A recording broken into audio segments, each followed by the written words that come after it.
This is Steve Downs, the voice of Master Chief, Sierra 117, and you're listening to Podcast Unlocked, the world's #1 Xbox podcast. Now, finish this fight. Master Chief, out. What's happening, friends? Welcome to Podcast Unlocked, episode 478 for January 19th, 2021. I am back with you, along with the usual crew. Good to have everybody here, although not for much longer. We'll get to that in a second. But don't worry, it's not like a permanent thing. That was really ominous. It's like, not for much longer. Anyway, Ryan McCaffrey here. Miranda Sanchez there. Hello. Brandon Tyrell also there. Good morning. And the person I was referring to a moment ago, Destin Legary, here for now. Bam! Hey, everybody. We got to make this a hype episode because I'm going on paternity leave after this. Yay! Yes. I have a baby. Yes. Yeah, gotta savor the BAM because it's we're gonna be without it for a while, but it'll be fine. It'll be back. So yeah, Destin, this is your last show. You've got your schedule set, and then of course the baby will have the baby's own schedule, but you're not gonna be here next week either way. Mm-hmm. So looking forward to it. Yeah, do the two of you feel ready? You feel how's it's your first time, so how are things in the household right now? I cannot wait for the baby to be here and to kiss his feet. I know that sounds weird, but I want to play with him, and I'm really, really excited to be a dad, honestly. In all truth, I have I'm just stoked. Love it. You're gonna join IGN, the IGN Dads Club. We're a growing contingent at the office these days. Right now, I usually don't share really personal stuff, but right now he's kicking all the time, and I kind of touch his feet and stuff, and then he stops.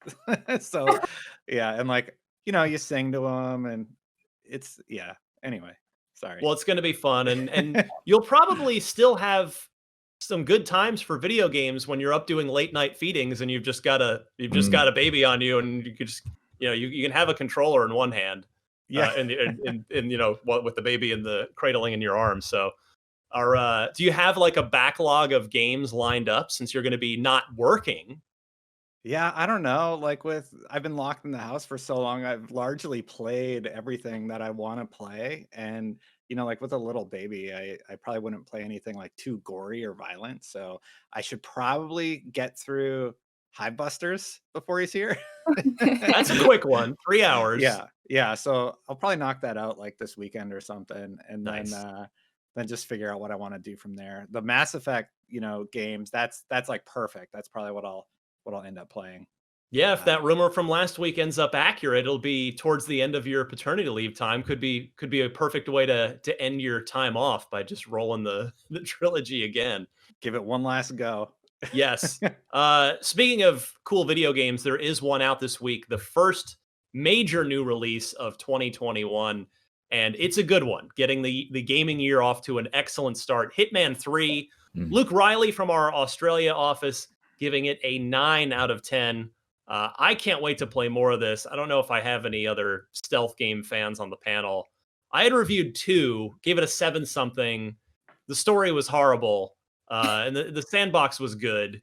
But this one, you can just playing the first mission, which I did for preview. I think I talked about it on last week's show. They really just kick things up a level, and I was glad to watch Luke's review and see that it's just every mission is absolutely phenomenal. So do check that out on Xbox One or your Xbox Series X or S if you are ready for a new game there after the fall holiday rush.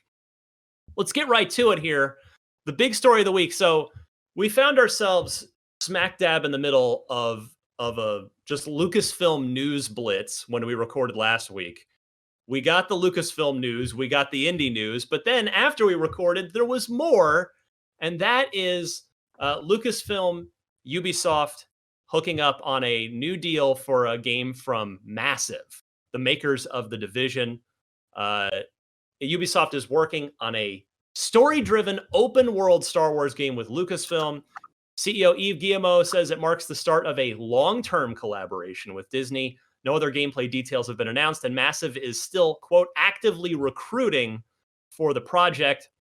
The game will utilize the Snowdrop engine used for the Division games, and Division 2 director Julian Garrity will direct this project as well. No indication has been given as to whether Massive Star Wars game would be single player or multiplayer, or what. Well, it is going to be single player, but whether it's going to have multiplayer stuff, what part of the Star Wars timeline it would be part of, or when it might be released. Destin, you've probably spent the most time, or maybe no, Brandon, both of you guys have probably spent the most time in the Division compared to the rest of us here. And I'm just sort of curious to start with Destin. I'll start with your take here. What do you make of this? Another new Star Wars game, not with EA, and it's with the developers of the Division. So, thinking about this, Division comes really close to being great, and it just kind of winds up being good. You definitely hit a point where you're just like, all right, I've done everything in the Division. I'm good for now.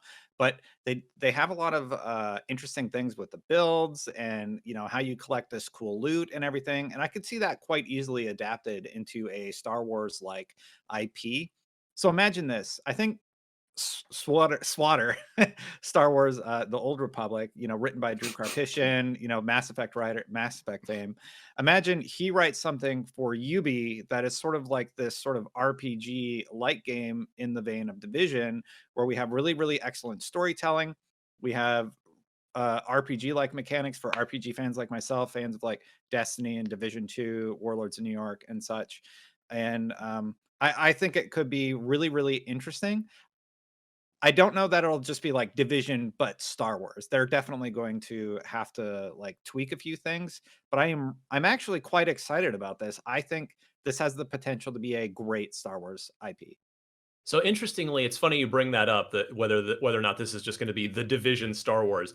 That's my fear as somebody who is not really a game as a service looter shooter kind of guy. I just don't. I'm not willing to put in the time and do the grind, even though the games, as you said, the Division's excellent. Destiny, of course, has had a long, excellent history, and there have been one or two other ones as well. Brendan Tyrell, you did a lot of the Division coverage over the years as well. Where are you sitting with this? Well, quick correction: I never played the Division 2. I missed the window, and just it was too late to the boat. So yeah. I did play a lot of the Division 1. Obviously, we did the IGN first on it as well. So I'm cautiously optimistic about it, right? Because Massive is a great studio. They know how to do a cool open world without being able to speak to sort of the mechanics and the grindy nature of it, which I agree with both of you. I don't think we need another like grindy Star Wars RPG. The last thing I want is to see like a bunch of yellow numbers popping out of stormtroopers. But what I do think Massive does really, really well is the world building element of it. Just based on, and again, I'm going back to New York because I didn't play 2. Just based on what they did with the city of New York, right? How in depth it is, how detailed it was. There are like a ton of little environmental storytelling touches everywhere. So like just kind of walking around the city, you could really glean that, there's a history there and there are stories that were told here at one point. So I really like that aspect for Star Wars because I think we can all agree one of the strongest elements of Star Wars is just how expansive and varied its lore is, right? Like you can really get into the weeds with some of it. And we see, Disney and Star Wars and Lucas like exploring that and all the various different franchise properties they have going on right now. So I would love to see Massive's take on an open world Star Wars, but what I don't want to see is, Massive's last 2 games solely took place in like one area, New York and then Washington, D.C. And I think Star Wars, one of its great strengths is the variety of it. So it would be, I think, a missed opportunity to have it all focused on Tatooine or on a single Star Destroyer, right? If you play as like Kevin, the janitor and a Star Wars destroyer, and you like slowly work up the ranks or whatever. Cool idea, but I want to see us go to different various locales throughout the Star Wars world. And I don't imagine. Let me rephrase that. I think Massive absolutely has the talent to make a varied open world Star Wars game. It's just I'd like to see them go in that direction rather than have it solely focused on one particular location. Well, I have a follow-up Kevin question. reporting for duty, sir. Pretty much, yeah. Level 2, you're on security detail now, Kevin. I'm moving up in the world. Collect your orange vest and head out to the promenade. I have a follow-up question for you guys, sort of about your take on Star Wars. So, like, Jedi Fallen Order was absolutely fantastic, and Mm. I think that franchise will hopefully continue, even though this deal is sort of changing with EA. Yeah, we'll talk about that in a second. Yeah, we have the multiplayer shooters. We're looking at Star Wars Battlefront right now, so that check mark has been made, but we really don't have a great RPG game right now within the Star Wars world, unless you count SWTOR, which is Still going to play. Yeah, that's an MMO. Mhm. I'm talking about an RPG though. Yeah. So I guess what I would ask is, Ryan, you've often said that the original Knights of the Old Republic is one of your favorite games. That's basically what The Division is, where it's an RPG where you level up and you become more powerful and you get delivered, a core story. So could you explain a little bit more about, why you would have an issue with an RPG type game, even with the knowledge that KOTOR is one of your favorites of all time? I'm just curious. I didn't say an RPG. I said a looter shooter. And I okay. think they're definitely two very different things. Like you said, I don't want yellow numbers popping over the heads of everybody that I take But aim that at. happened in KOTOR, right? Like you would lightsaber them, and like you would, take down the health. And I don't want to grind. Let me put it that way. And it's like, you could say, okay, yeah, you could grind a little bit in any RPG, including KOTOR, but it wasn't built into the gameplay loop and the gameplay mechanic the way that the looter shooters do now. And again, I sit here, I'm the old man yelling at the cloud. That I know that's a lot of people. Like you've been playing Destiny for 6 years, Destin, and you've done it. You do a show about it, and you love it, and millions of people do. And so I realize I don't pretend to speak for anyone except myself. But yeah,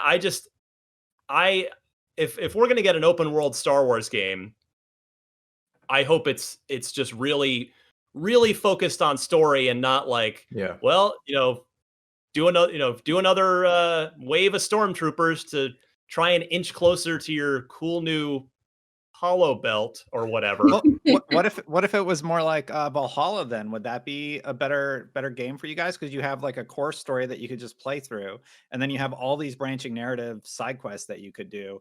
How would you guys, you or Brandon, feel about a game like that? Well, I want to go to Miranda first because I haven't made it around to her, and we're kind of veering off in a couple different directions here. So it's okay. It's interesting listening. So if you are a long-time listener, you'll know Ubisoft games aren't really my jam. I think a lot of their open worlds feel very bloated and samey. Like it feels like I'm playing a lot of the same things over and over again. I think that was especially true with The Division. When I started playing that, I was like, oh, wow, look at this. It's New York.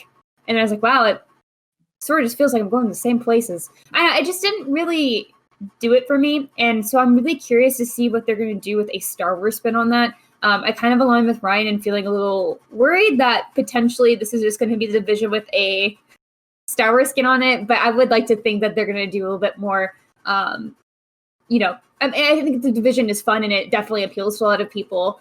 But there's also just that, I guess what I'm worried about is where does this fit in Star Wars? Like, I'm trying to think of, like, how many more games do we want to play as a Jedi? Which maybe some people are like, all of the games. But also, like, I don't know. I just want something that's creative with this story. And I think if you're going to do an open world game in the Star Wars universe, you're going to at least want to get somebody a lightsaber. Like, someone's going to have a lightsaber at some point. Yeah. And I guess I'm just a little worried about the fatigue of having to play this samey sort of Jedi story over and over. You know what I'm saying? Yeah. Like, does that make sense? A couple of you have brought up this point, so I want to get to this now because I share it as well. This sort of, again, fear, and I'm using air quotes because we're talking about video games, not real life things. But this anti-desire to have it be just The Division with a Star Wars skin on it.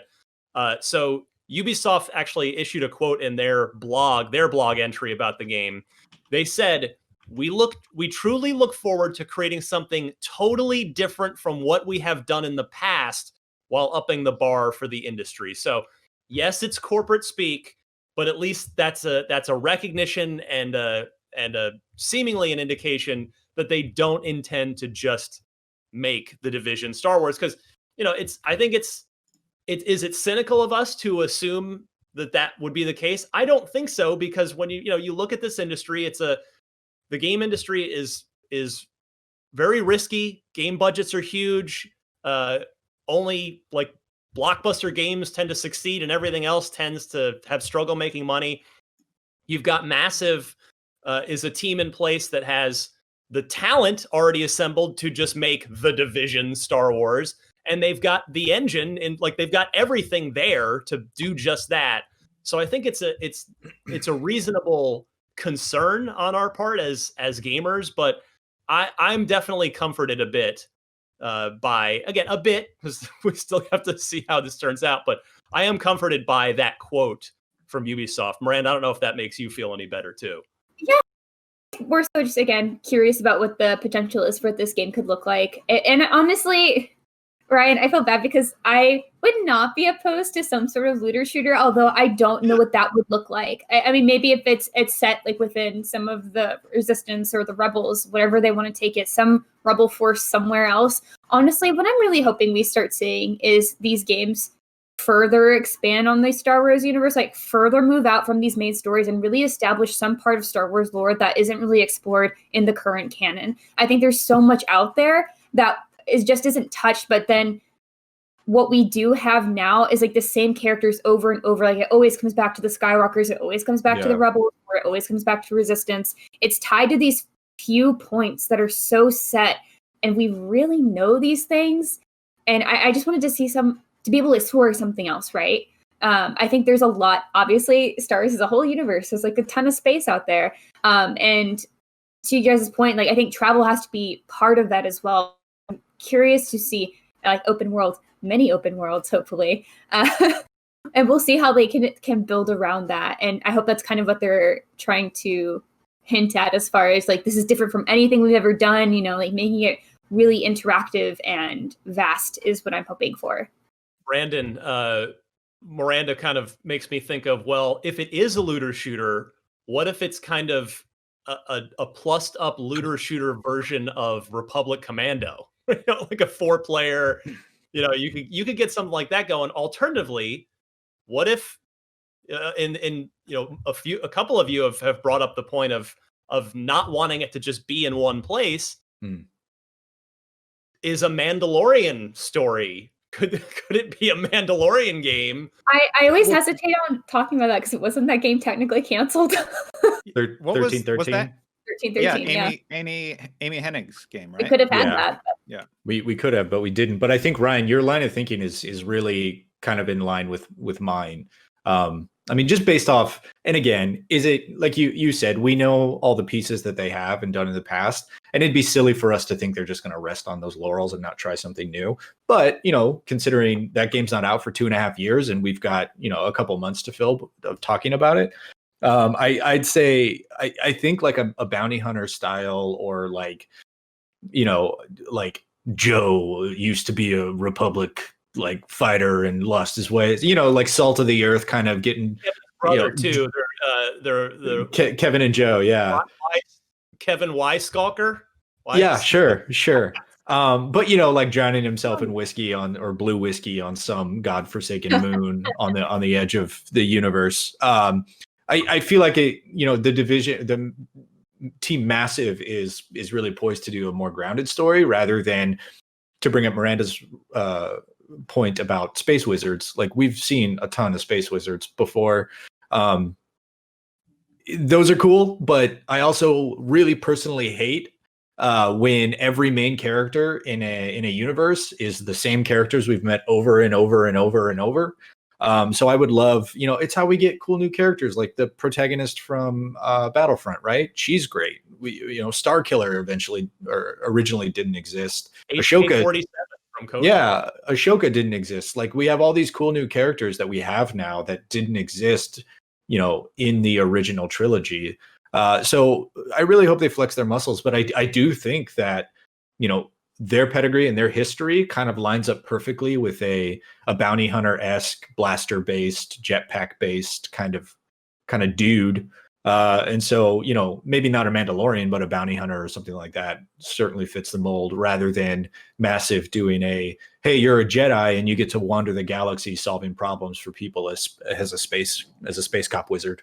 Like that's cool, but we've seen that a lot. So I'd love to see them focus on that grounded side. But what about this guy?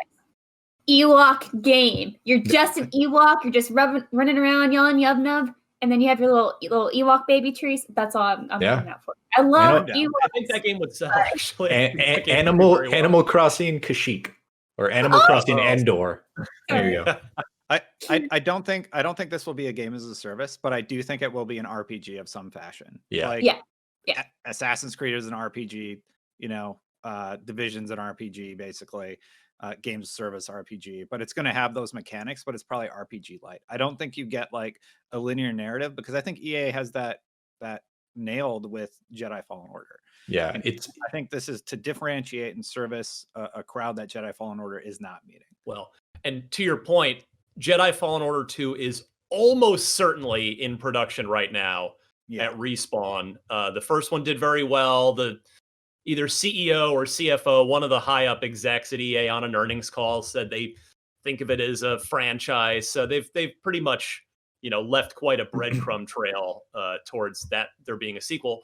In addition to the fact that it would seem now, this is where I want to talk next on this, it would seem that EA's exclusivity deal is coming to an end. Now, I've seen some chatter out there with this announcement of people thinking, oh, well, so the deal is over now. Maybe, we don't know for sure, and I'll read you EA's statement here in a second. But I think the more likely scenario is that it was a 10-year deal, and it's going to go. So it started in 2013, and it's going to go into 2023. And this, based on the fact that this Massive game doesn't have a name, there's no trailer. It sounds like they're just starting it, and Lucasfilm wanted to get out ahead of the announcement. I would expect this probably won't come out until at least 2023, which I know, Brandon, you were sort of hinting at earlier. And so, yes, it's definitely the end of the EA exclusivity agreement. It's just a question of whether it's over now or whether EA still got a couple of years. Their statement on this is as such. We are proud of our long-standing collaboration with Lucasfilm Games, which will continue for years to come. Our talented teams have created some of the most successful games in the history of the Star Wars franchise, including Star Wars Jedi Fallen Order, Star Wars Battlefront, Star Wars Galaxy of Heroes, and Star Wars Squadrons. We love Star Wars and look forward to creating more exciting experiences for players to enjoy. Now, that sounds like corporate speak to me, which, again, I'm not throwing shade at EA. That's every company does this. That sounds like a putting a good face on, yes, our exclusivity arrangement's over, but we don't want you to think that. Miranda? Yep, we don't want to talk about it. No straight answers here. Don't worry about it. That's don't what worry they're saying. about it. Don't worry about it. It's fine. Brandon, are you concur? Do you think? So do you think it's suddenly done now? Maybe it was a 7 or 8 year thing, or do you think we've probably got a couple more years to go? I honestly, I don't remember. That was a long time ago, but for some reason the 10-year figure sticks in my mind. So I would imagine that, Lucasfilms, there's only, you can't keep a lid on something like this for too long, right? So Lucasfilm Games, like, now they're laying the groundwork. It's like, hey, this is our new entity. We're working with a bunch of different partners. And if development is starting now, again, it becomes hard to keep wraps on that. So I do think that this is just, playing the long game and setting up the foundation for like, hey, we are going to have a lot more Star Wars stuff that comes around. But if the only things in development are things that we've seen announced, none of these games are going to be around before the exclusivity deal ends, if it is indeed a 10-year deal. So I tend to side with you on this. I think it's going to expire in 2023. And when it expires, rather than like, good news, more teams are developing Star Wars games, it's like, hey, here's a new Star Wars game from Ubisoft. Here's a new Star Wars game from this studio or that studio. So, I mean, I guess you can kind of look at it.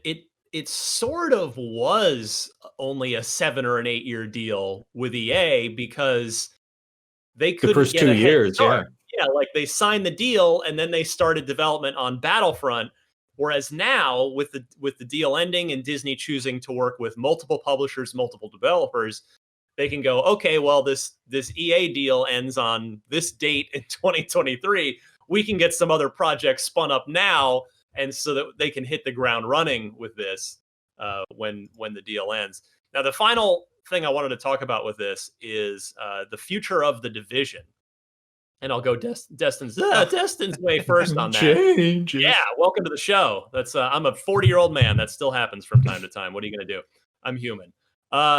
Destin. So we know that there are two major projects going on at Massive. One is, of course, this Star Wars project, and two, they haven't talked about it for a while, but they're making an Avatar game over there as well. So between those two and the fact that the Division 2's director is directing this Star Wars project, I think is it pretty safe to say, Destin, that the Division is over, at least if not forever, for the foreseeable future?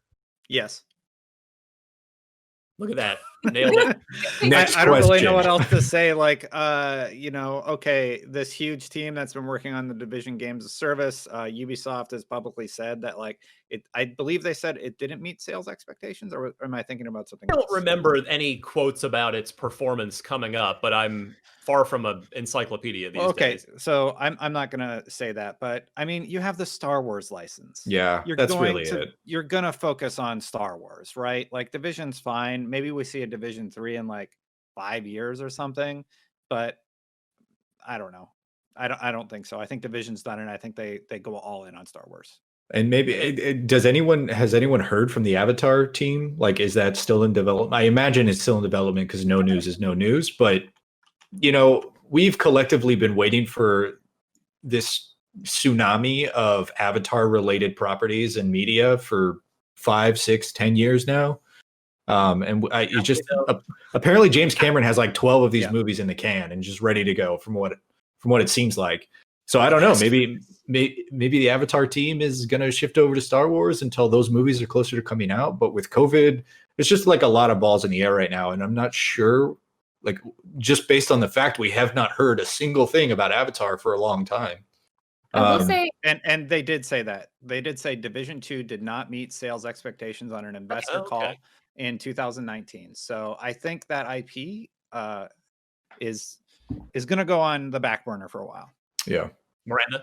Yeah, I was going to say, every time I hear Avatar game, I always think Avatar The Last Airbender. And I'm just like, wow. And it's like, oh, that Avatar, the blue people. Okay. Yeah. That was the one on the original, or on the 360, where you could get 1,000 achievement points in like 3 minutes, right? Yeah. I think I did it. Booted it up, right? I'm totally guilty of that, because we were at OXM and it was like, all right, I got to see this. And sure enough, you load it up and you do like 3 things. That 100% was like left to the last minute in the production pipeline, and they were just like, screw it, boot up the game, 1,000 points, go, just get it into certification.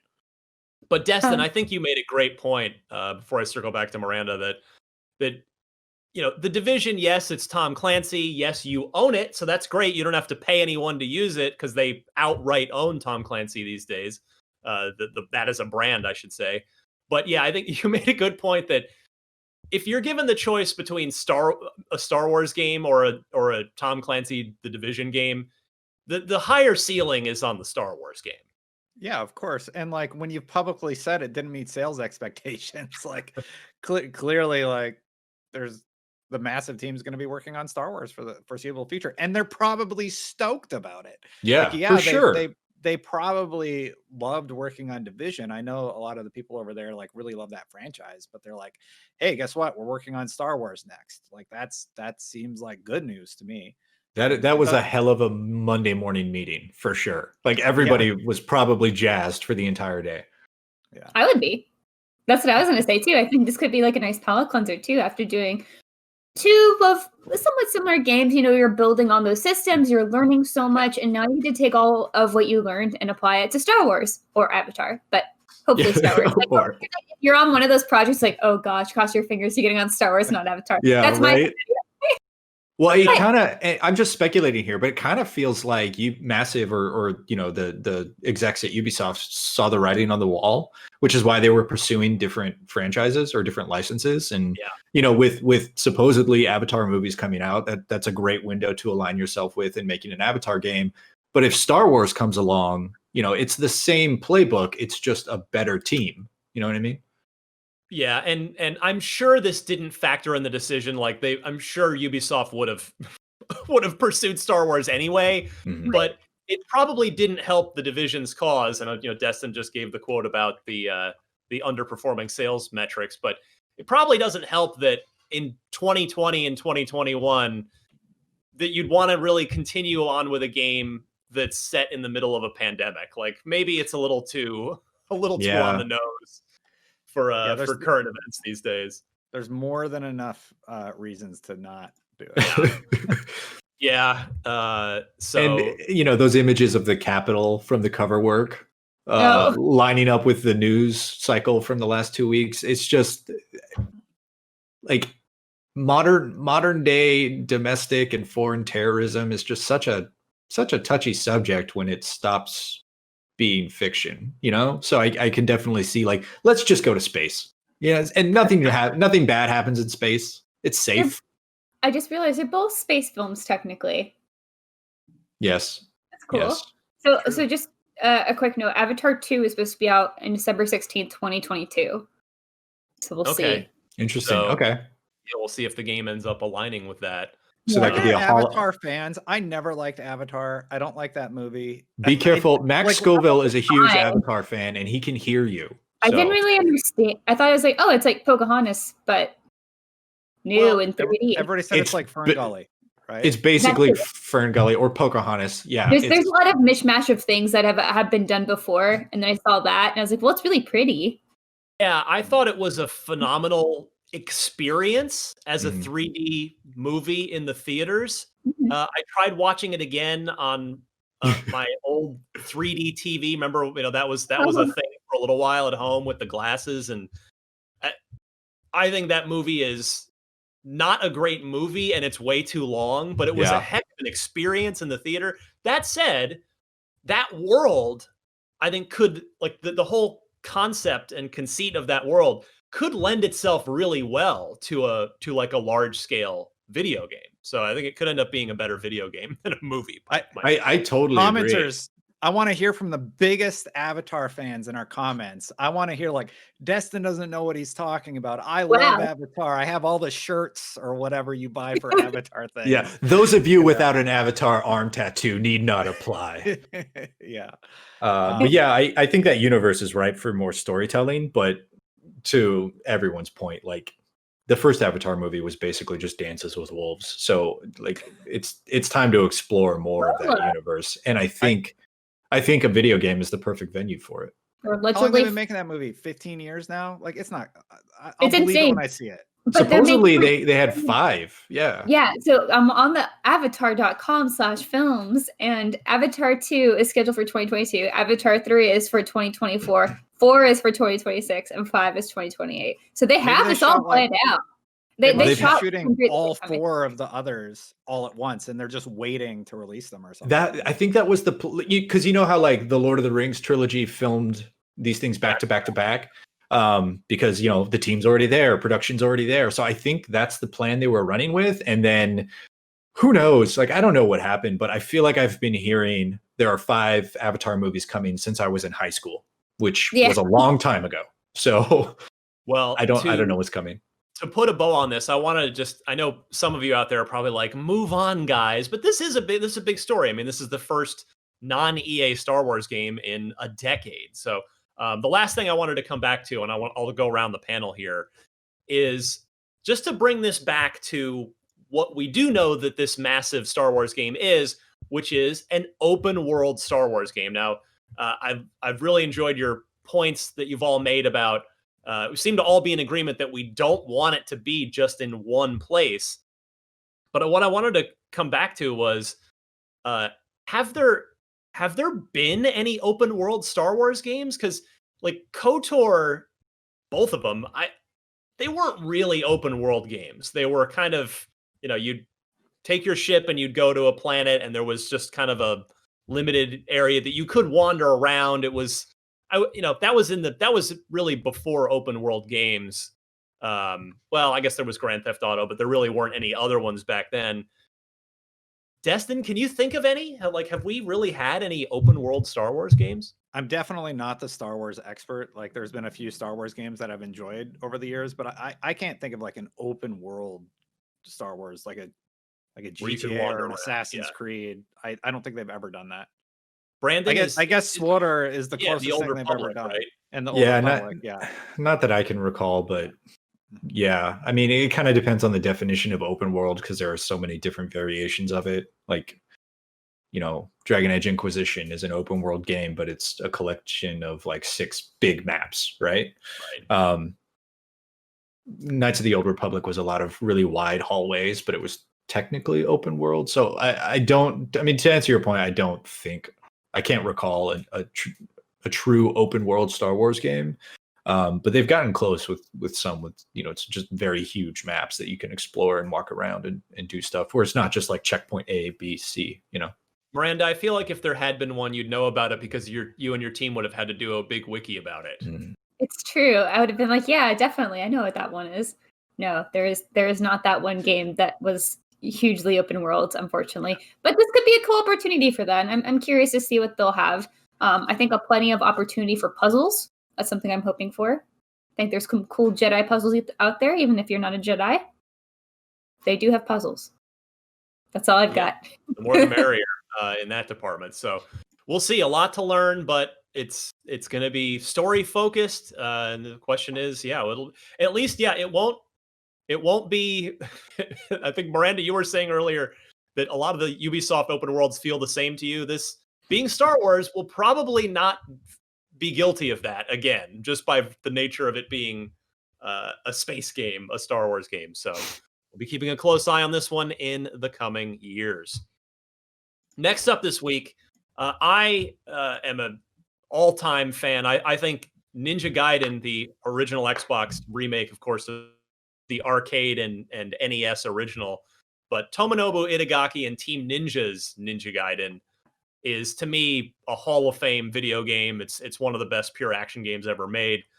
Well, Itagaki-san has had an interesting road since he left Team Ninja. He formed Valhalla Games, which did a very poorly regarded Wii U exclusive, whose name I can't even remember at the moment because I was foolish enough to not write it down. But now he's back out on the trail again with a new studio. He posted an interview with Bloomberg, and it's a big long thing, but the thing I wanted to zero in on was Itagaki-san was asked what he would do if Microsoft called to say, hey, want to come back and work with us again like you did on Ninja Gaiden and Dead or Alive. And Itagaki-san said, I established my own company, Itagaki Games, which is not Tecmo nor Valhalla. I know Microsoft is still aggressive. If they reach out to me, it will be an honor for me. So obviously nothing, no hardcore news there or anything, but Brandon, were you a Ninja Gaiden guy back in the day? We actually did a Let's Play series, right? Yeah. I think. Yeah. I did play Ninja Gaiden or Ninja Gaiden Black. I can't remember which one. We would have probably done Black for the Let's Play, but I think so, yeah. But years before that, I actually did play it. I never finished it, but I really, really enjoyed it. It's that perfect mix of like super precise action adventure-ish kind of game. More action, I would say, but it's also crazy hard, which is something that I really respond to well in video games. So I think there is a sort of vacuum right now, missing the next big FromSoft game, and I know it's not one-to-one at all, right? Those are very different experiences, but a very exacting, precise, difficult game that requires really strong inputs and understanding of mechanics to succeed. I think there's a vacuum for that, and I think that's something that Microsoft doesn't really have in their platform right now. It would be cool, but when I first read that quote, I was like, oh, it would be an honor for him to join Microsoft Studios. I think it reads more, it would be an honor just to be asked. It's like, it's an honor just to be nominated, So I don't know. I smart play from Microsoft. I think that guy's clearly got the pedigree, right? Yeah, if they were, I mean, I think he's just saying he would like if they called. I don't think he's saying Yeah. When I first read it, I was like, there you go. Just make the check out to cash. Destin, we have heard Microsoft talk about that they're still interested in Japanese game development talent and getting better representation from Japanese game developers on the Xbox. Do you think this could be a good fit here? Yeah, I mean, who really wants a new Ninja Gaiden game? Oh wait, everybody wants one. Yeah, hire him. Like, call it something else. Like, I don't know. Well, they'd like, have to. Yeah, it's just he's clearly very talented. He made Ninja Gaiden games that people love and adore even to this day. I would love to see a new game in that style, but I don't know. Maybe he doesn't want to make Ninja Gaiden games anymore. Like, I don't know what's going on there. There's this fantastic developer who made some fantastic games. There's a huge demand for it. Well, he can't because he doesn't work for Koei Tecmo anymore, so he can't make Ninja Gaiden. But as you say, he could make Ninja Raiden. Yeah, no, exactly. Just make it a strong, silent female protagonist. Call it Ninja Girlden. Perfect. We're done. All right, guys. See you later. Thanks. Get out. Brandon's last show, everybody. Yeah. All right. Yeah. Anyway, I would love to see him do another ninja style game, and I think a lot of people would. Miranda, is this genre, is this series, was that up your alley at all? Action games are great. I agree. Let's continue to keep diversifying what Microsoft has in their pocket, and I think that'd be pretty cool to, add to the cards maybe. But who knows? Well, and it certainly wouldn't cost them $7.5 billion.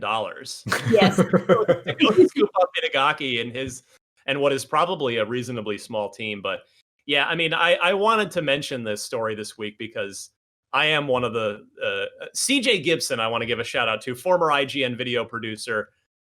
He's actually a literal world-class Ninja Gaiden player. Yeah. He competed in global tournaments Professionally. You Yes. earned money and everything. Yeah. We have a Let's Play series of Ninja Gaiden 1 and 2 with him and Mitchell, and they don't die, right? They do not die in the entirety of, well, I won't spoil it, but you'll have to watch all of 1 and 2 to see what happens by the end. It's pretty great. Destin tried to shove the cat back into the bag. No, like there's definitely something that happens that's worth watching. I probably the peak moment of challenge in Ninja Gaiden 1 / Ninja Gaiden Black is it's about halfway through. It's either chapter 7 or chapter 8, and it's the boss fight with Alma. That's one of the most memorably challenging and frustrating boss fights. I definitely almost broke a controller with that, but then that's the thing. It's that thing where you get through it and you're like, it's that immense satisfaction, and then the rest of the game is you're just skating downhill after that. But I believe Ninja Gaiden, the original Xbox version is compatible on Series X. I'm just going to look it up real quick. Because it had native widescreen support in it originally, and which means it's aged extremely well. I mean, the resolution is 480 or whatever, but it is really, hold on. Ninja Gaiden, as I drag the show to a halt. This is important. Ryan's pulling up right now. It's so cool. There it is. Yeah, $10. Both, all three, but Itagaki wasn't involved in 3. Ninja Gaiden Black, $10. I could not possibly recommend it more. It's a locked 60 frames a second. You will not regret that $10 if you've never played Ninja Gaiden. All right, so let's see. How are we doing on time here for the show? Oh, goodness. We're quickly close. Running out of it. Yeah. In fact, there are other meetings beeping at me already. Yep. Quickly, actually, yeah, let's pause there. We'll move to the loot box because I do want to make sure to get to that. Other than, real quick, I'll mention Game Pass for this week. Control hitting Game Pass. Actually, that's just on the PC side. I think it's, Miranda, is it already there on Xbox? Because I know you were playing it. I played it on PC. I purchased it. Okay, so I believe it is. I know. Game Pass PC this week. Desperados 3, which is actually a sneaky good game. I played that at E3 Judges Week a couple of years ago. That's on Thursday. Also, Donut County, another just super fun game. And Miranda, go ahead. Outer Worlds. Outer Wilds. On Android. Sorry, I'm really excited. I couldn't really see me doing it like that. Woo! Anyway, it's Outer Worlds, y'all. Yes, Woo! and then next week hitting Game Pass, you have a game called Cyber Shadow, and then The Medium, the first official next-gen Xbox exclusive launching into Game Pass. That's January 28th. And then Yakuza 3, 4, and 5 remastered as well on January 28th. So if you got into the series with Like a Dragon on launch day for Series X, here's your chance with Game Pass to play some more of those games. All right, loot box time. This is the part of the show where you send in your video comment via Yappa, which is our little built-in thing right above the comments on any page on IGN.com. And you submit your question for the panel, just wide open, something you'd like to have us discuss. In this case, Steve Perry talking a very relevant topic with that massive Star Wars game discussion earlier. Steve asking about some Star Wars stuff and Xbox. Go ahead, Steve. What's going on, Unlocked team? I've got a question for you that's something that maybe you've already thought about, but I'd love to hear your thoughts on. With the Star Wars license for gaming seeming to be more widely available now, what for you would be a dream pairing between a Microsoft or an Xbox game studio and a story to tell in the Star Wars universe, and why? For me, for example, I would love to see Ninja Theory do a story about a Sith Lord's rise to power where you actually play as a Sith Lord. Love to hear your thoughts, love the show, and look forward to it every week. Steve, that first of all, that's a great question, great suggestion too. With Ninja Theory, with their background in like the dark side of mental health through expressed through their video games, that could be really good. I'll go Brandon Tyrell's way first on No, this. no, I'm last, please. I'm gonna go Miranda's way first then, because she's got something written down. Yeah, I would say I can go first. Give everyone a second. So I thought about this, and I feel like I've been talking about point-and-click adventures a lot lately, and I don't apologize because they are just so fun. They're such a great palate cleanser. I would love to see Double Fine do some sort of comedic point-and-click adventure featuring droids, because I think droids are really loved in the Star Wars universe, and I think we could always use some more like droid adventures, and I think they could get up to all sorts of creative things too. And of course, you have droids of many different shapes and sizes, and so they could get up into a lot of trouble with a point-and-click adventure. So I think that could be a lot of fun.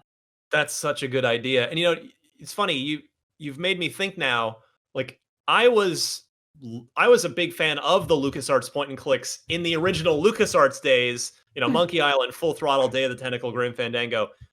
And it's kind of amazing. There weren't any Star Wars point and click adventure games. There was an Indiana Jones one that was really well regarded, but there was never a Star Wars point and click adventure. So I like that, Miranda. It's time to fix that. Destin, does anything come to mind for you, or do you want me to go? Hear me out on this one. Okay. Turn 10. Okay. Now that's pod racing. Yeah, so we had the pod racer game. Yes. So like you have like a land-based racing location that you could go to.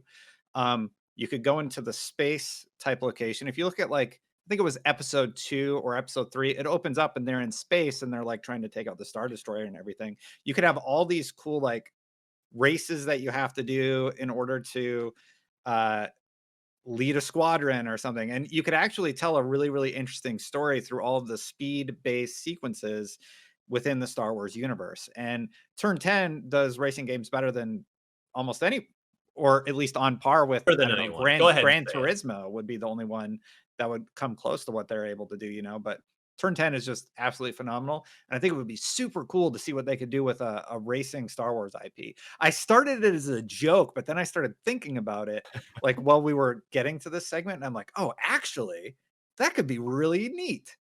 I like that. I like that a lot. I'll say for me, I've already been beating the drum this episode, but I'm going back to the well on this. KOTOR 3, if the EA thing is over, I mean, there was the BioWare connection with EA, so it's like we could have had KOTOR 3 this whole time. We have not. And BioWare now is a little busy trying to rebuild their reputations with Dragon Age 4 and Mass Effect 4 in the early stages. So they're out, but who's around? That would be Obsidian. And now they're backed by Microsoft and the virtually limitless Microsoft resources. They're busy with Avowed, but hey, after Avowed, why not? They made KOTOR 2 and they did a heck of a job. So that's what I want to see is Obsidian making KOTOR 3 finally. That would be my dream. Brandon, do you have something? Yeah, well, actually, not to joke, but I was actually thinking about Turn 10 doing some sort of pod racing thing. So I'm glad Destin jumped on there and then ruined my train of thought. But the other one I was thinking is Undead Labs with their sort of systemic approach to games. They already have a game where you jump between different characters. I would love some kind of like clone era, like you're a trooper, and you're going out on missions to different areas and you hop back and forth between troopers, and they gain and earn personality based on the just harrowing crap they've had to go through. Like I crawled inside a Tauntaun and now he's got like a red smear on his helmet and you're like, that's Fred. I think there's really, really cool moments for like just normal Joes in the Star Wars universe. And I think Undead Labs has a really cool system for that in place already. Outside of that, I don't think we've had a Star Wars RTS ever, or it's been a long time. So I think World's Edge at some point. Really? Yeah. I can't recall it, but like World's Edge after they wrap up Age of Empires. Thinking back to some of the things that we've seen in Star Wars, like the huge battles from the prequel trilogy, right? You've never really been able to command that and lead those battles. And I think that would be really cool to just send an army of droids moving forward. Yeah. And then, have your little hero figures, and Jar Jar Binks is like, Misa gonna save the day. And I think there's a cool opportunity to make some sort of Star Wars RTS, just so you can or similar to like the Total War series, right? You can manage these massive battles. And that really speaks to me as a person who doesn't get to manage battles. In the last era of Lucas trusting outside developers, awesome outside developers to make Star Wars games, which gave us KOTOR, which gave us KOTOR 2, which gave us Jedi Knight 2. Petroglyph, a renowned RTS studio, there did make Empire at War 2006. But again, you're talking that's as of now 15 years ago. So yeah. That's a freshman high schooler.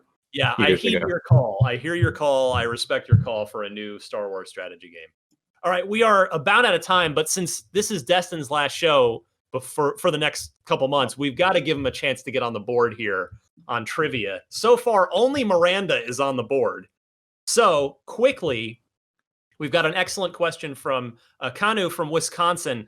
The Xbox 360 ushered in HD gaming on console. However, which of these notable early Xbox 360 games did not originally run in native 1280 by 720p, but a slightly lower resolution, which was, of course, a decision that some developers made for frame rate reasons on the 360? Was it Mass Effect? Was it Halo 3? Was it BioShock? Or was it The Elder Scrolls 4 Oblivion? Destin, I will go your way first. Yeah, this question's like right up my alley, and I actually have no idea. I'm gonna guess. I really don't know. Elder Scrolls D. Okay. I don't know. Brandon? I also have no idea, and I've played all these games on the 360. I'm gonna say Elder Scrolls just because it's such a huge game. Hey. So I imagine frame rate was going to be an issue, but I also remember the textures were kind of trash. So I don't know if it was an issue or not. But regardless, D, Elder Scrolls. All right, you're sinking or swimming with Destin on this. Miranda? Sorry, I'm going to be boring. And I was also thinking D, Oblivion, just because it is so large. Also, that was the only game of these three that I did not play. Okay. All right. So everyone united, which doesn't happen often here in the Unlock Block trivia segment. So you're either all getting a point or none of you are. You are unfortunately all sinking together, not swimming together on this. It was Halo 3. Halo 3 was just a touch under, just to keep that 30 frames per second back on the 360.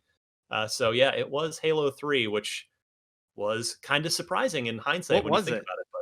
Esteemed apologies to Bethesda and I'd have to go back and look it up. I don't have it in front of me, but yeah, I remembered this as well when this question was sent in, and it was just slightly below. It's not far, but it's just off. So excellent question there. If anybody else, I still need good trivia questions to try and stump the panel with. And please don't just Google Xbox trivia, because I know what comes up because a million of you send it to me, which is, what's the last original Xbox game ever released? We've done that question before. But reach into your bag of tricks, come up with a cool Xbox trivia question. Email it to us, unlocked@ign.com. And then remember, for the loot box, just go to this episode's page on IGN. So just Google IGN Unlocked 478. Go down and leave your Yappa comment, and you could be featured, as Steve was earlier. You could be featured on the show asking the panel a question. All right, we've got a roll. I'm on Twitter @DMC_Ryan. Miranda, how about you? You can find me @HavocRose, and that's Havoc with a K on Instagram, Twitter, Twitch, and everywhere else. I'm sorry, I'm trying to get a cat to come up here. It's my cat, Morty. You guys never see her, and I'm sorry, audio listeners, that you can't see this, but I'm trying to coax her up. But yeah, that's where you can find me. Brandon Tyrell. I am on Twitter @Brandon Tyrell. Destin, we're gonna miss you, my friend. Where can we find you to keep track on you while you're out? If I post anything, it'll be on Twitter @DestinLegarie, but just look at that cat. Just a baby. Okay. Yeah, she's just out of camera view. She's down. She's just down under the view. But all right, we're already a little over time for Miranda and Brandon and the temporarily outgoing Destin Legarie. Destin, on behalf of all three of us, congratulations to you and your wife. We wish you both the very best in the new chapter of your life adventure together. And we're going to miss you, but we're very happy for you. Destin, do you have anything to say about that? He cut out. I just said thank you, Ryan. Oh, I cut off. See, the perils of working. A nice heartfelt moment ruined by the internet technology that we rely on to do the show. It probably sounded like a wave of existential dread just washed over him. Oh my goodness! No, all right. Well, Destin, do you have any parting words? No, just thank you everybody for latching onto the BAM and for letting me be a part of the Unlock crew. I'll be back in a few weeks. Sounds good. We'll look forward to it. All right. Dustin, who do you want to carry the BAM torch while you're gone? Legitimate question. That's a good question. Well, if I ask you to do it, you'll just BAM, hey everybody, I'm drinking. I can bring the energy. I'll tell you what, Miranda and I'll pass off. Hand it off one week or another. Okay. Sounds good. I like that. All right. We'll see everybody next week. Take care.